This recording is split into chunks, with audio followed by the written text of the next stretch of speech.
જીએસઆરટીસીની ટીમે 10 ફેબ્રુઆરીથી surprise checking શરૂ કર્યું છે અને પહેલી જ વિઝિટમાં ઊંઝા એસટી બસ ડેપોના મેનેજર ઝપટે ચડ્યા। નિગમે ઊંઝા ડેપો મેનેજર કેબી પટેલને તાત્કાલિક અસરથી સસ્પેન્ડ કર્યા છે।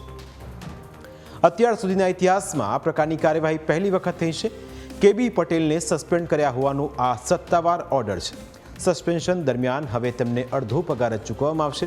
હવે તમે કહેશો કે લોકો થૂંકે તેમાં ડેપો મેનેજરનું શું હાલ, પરંતુ જ્યારે તમે ગુનાની આખી હકીકત સાંભળશો તો તમને સમજાશે કે મેનેજર કામગીરીમાં કેટલા અનિયમિત હતા।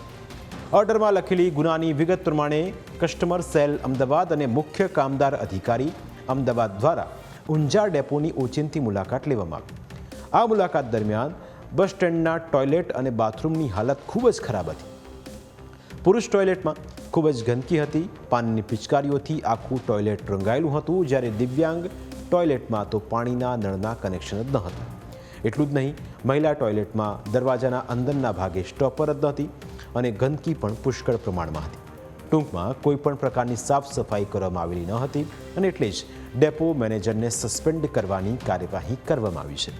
હવે આ સમાચાર સાંભળ્યા પછી રાજ્યના દરેક ડેપો મેનેજરની ઊંઘ હરામ થઈ ગઈ હશે। તેઓ તાત્કાલિક સાફ સફાઈ કરવામાં લાગી ગયા હશે, કારણ કે જો જીએસઆરટીસીની ટીમ અચાનક ત્રાટકશે અને જો સાફ સફાઈ કરેલી નહીં હોય તો સસ્પેન્શનનો ઓર્ડર નીકળી જશે તે નક્કી છે। મહત્વનું છે કે રાજ્યમાં મોટાભાગના બસ સ્ટેન્ડના ટોયલેટની હાલત ખૂબ જ ખરાબ હોય છે।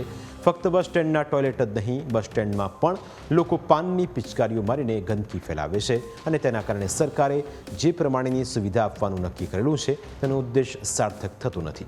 આશા રાખીએ કે આ કાર્યવાહી બાદ હવે રાજ્યના અન્ય એસટી બસ સ્ટેન્ડમાં યોગ્ય સાફ સફાઈ થાય।